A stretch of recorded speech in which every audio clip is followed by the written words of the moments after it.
Here we are, guys. Part two, getting started with your MyZone. Hope you guys have already watched part one.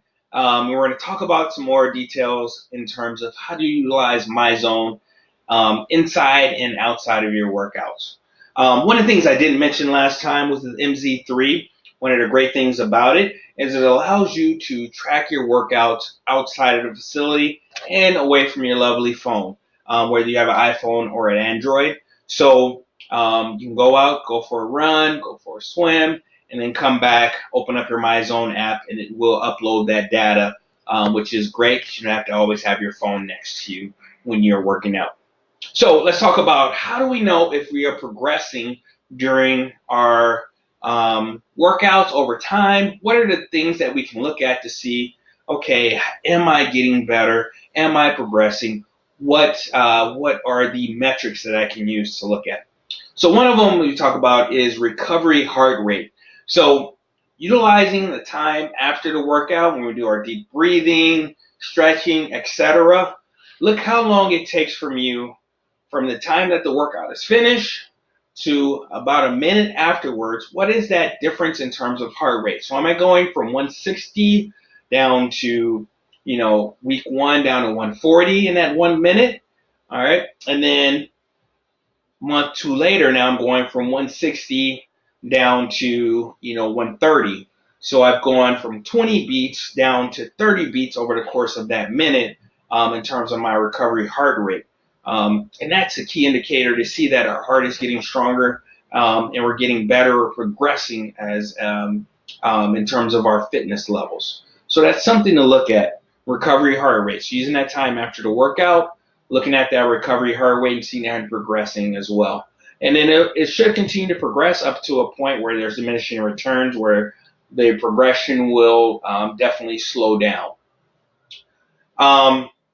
Your resting heart rate. So ideally over time, your resting heart rate will start to go down as well. As you get more and more fit, that resting heart rate, the heart becomes stronger, the resting heart rate gets slower because your heart is pumping more blood per beat into your body, which is great.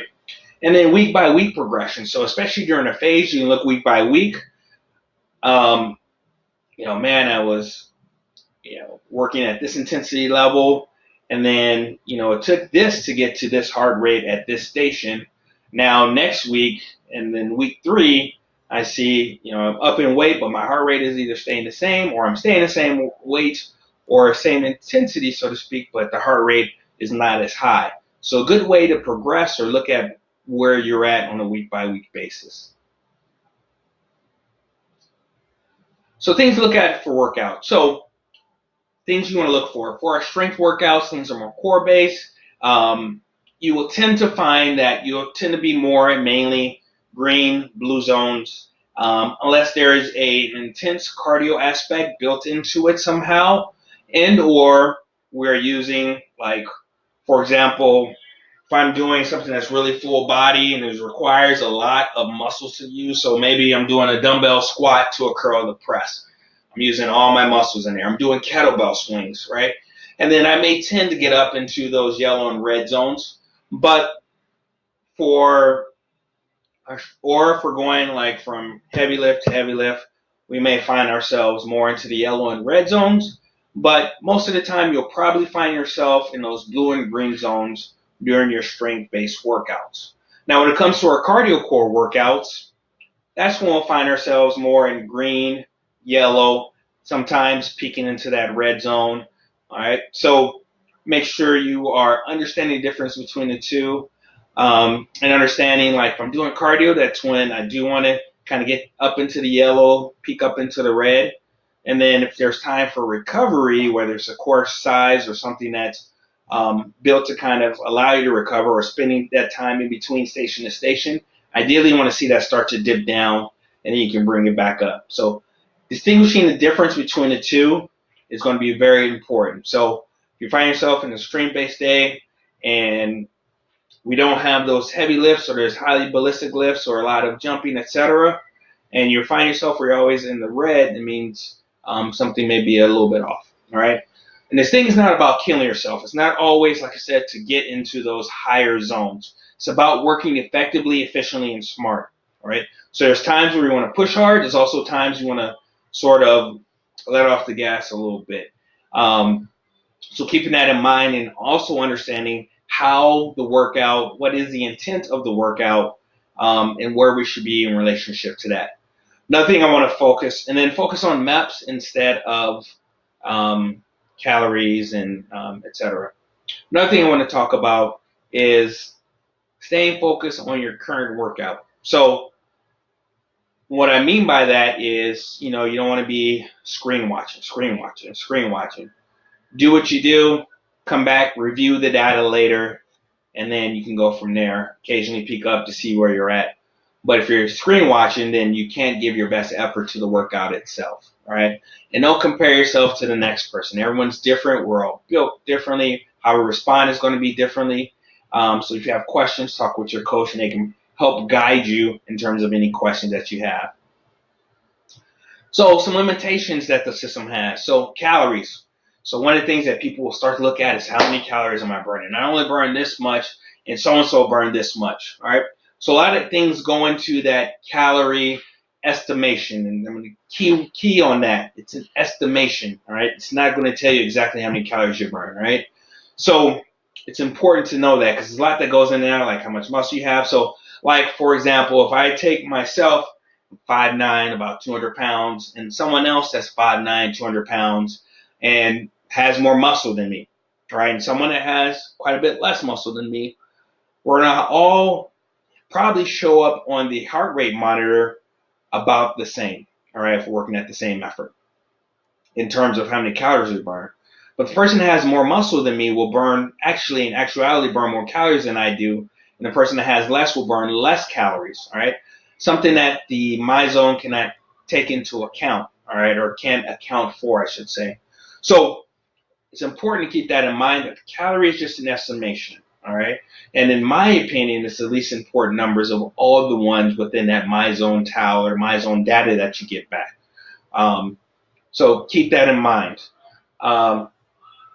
Max heart rate. Let me go back to calories real quick. But it can be an indicator like on a workout by workout basis, like you may want to have a calorie goal or something for yourself. Once again, that could be off by 5-10 calories, can be off by a couple hundred calories on the workout, depending on different variables. So keep that in mind, all right? Max heart rate. So we talked about the max heart rate a little bit, how we make adjustments, talk with your coach about that, and try to make sure that your heart rate percentages are matching up with your RPE or rating perceived exertion, right? So ask yourself as you're going along on a scale of 1 to 10, how I feel. I'm about a 7. I look up, it says 75%, somewhere close to that. Oh, it's tracking. But if I look up and it says 90, maybe something's a little bit off, all right? But there tends to be a lag time as well, so keeping that in mind, there's a little bit of a lag time between when your heart rate registers to the monitor, registers to the screen, versus where your heart is currently at that moment. Day-to-day variations, so things that will cause your heart rate to vary up or down, and effort level accordingly. So if you're not getting enough sleep or getting enough sleep, caffeine, fatigue, we just talked about lag time as well. All those things will vary what's on the screen. So one day I come in, I feel great, I got plenty of sleep, didn't have any caffeine, blah, blah, blah, and things are tracking. The next day I had a ton of caffeine, didn't get any sleep, I'm really tired, had a stressful day, and then, my heart rate will tend to track up higher than what maybe a workout I did the other day. So keeping that in mind as well. So fat burning zone. People always ask, where is the fat burning zone? Fat burning zone is a myth, all right?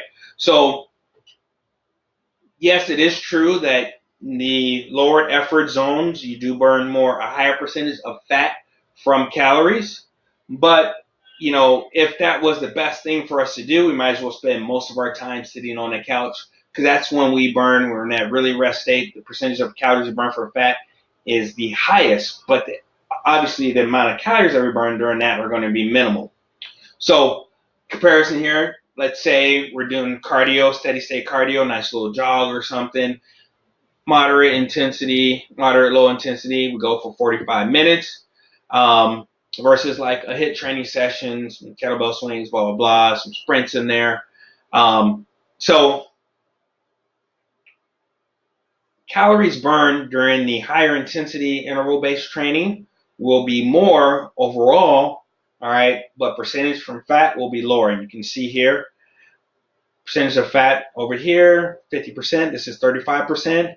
See, we burn more calories during the 45 minutes of our HIIT training or sprint intervals, whatever the case may be, versus just our little jog or bike ride. And our calories from fat actually end up being more over here, all right, versus, and we have a total calorie burn will be more, which is a more important key, more important number, the total calories burned versus percentage from fat, all right, because even if this was less, then we're talking about tapping into our glycogen stores, burning energy, and then, so it's a whole nother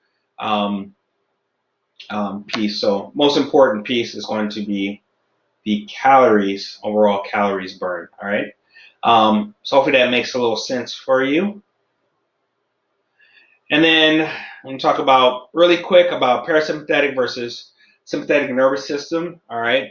And how that factors in as well. So we talked about some of the things, some of the limitations, and sometimes we get into a place where we are overtraining. So sympathetic system, think about your fight or flight system, and your parasympathetic, kind of think about your rest, digest system, all right? And those two things are always kind of working together or against one another, so to speak, all right? And so a lot of people tend to be more in the sympathetic mode, right? And so if you're always sympathetic, like your sympathetic system is always kicking in, fight or flight, go, go, go, stress, stress, stress, got to get here, got to get there, kids, blah, blah, blah. And then it's going to potentially reflect in terms of your MyZone numbers, all right, your ability to recover, your ability to give a great workout. It's going to increase your chance of injury if that sympathetic system is always turned on. So ways you can measure this is what we call heart rate variability, all right? And so there's apps you can get that measure heart rate variability. There are different tools that will do that as well. There's a ring that I think I'm going to get called the Aura that I'm probably going to get. And so if your heart rate variability is off or low, then it's probably one of those days you probably want to take a relaxed day, active recovery, things of that nature, not necessarily go hard, because you're not going to give yourself, be in an optimal position for success. And on the vice versa, maybe sometimes people's rest or digest system is always kicking in, all right, and they're in a parasympathetic state. And so if you're in a sympathetic state, your heart rate is going to tend to trend high. If you're in a parasympathetic state, it's going to trend low. So maybe giving 100% effort, but my heart rate isn't getting high enough, all right?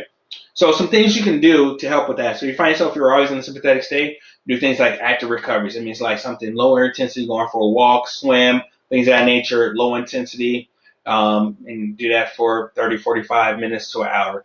Relaxation, soft tissue therapy, whether it's foam rolling, whether it's a massage, things of that nature. Hot water therapy, jacuzzi, things of that nature. Water floating, doing a float tank. Mental relaxation, meditation, things of that nature. Parasympathetic, we're looking at active recovery as well. Intensive deep tissue therapy, so really getting in there with some, more sports massages, things of that nature. Cold water therapy, contrast therapy, so hot and cold, and then a sauna. So there's some different things you can do if you find yourself like, hey, I'm probably in a sympathetic state or parasympathetic. And it's important because most people, I think, are in that sympathetic state or sympathetic mode, or they're not getting that rest and recovery. So the main thing maybe a day to either take that day off or temper down the workout a little bit. Otherwise, you're going to set yourself up for a higher incidence of injury, or it's going to make it harder for your body to recover and or get the maximum effect out of it. All right. So hopefully this helps out, and look forward to seeing you kicking it with the MyZone. And if you have any questions, just let us know. Bring it.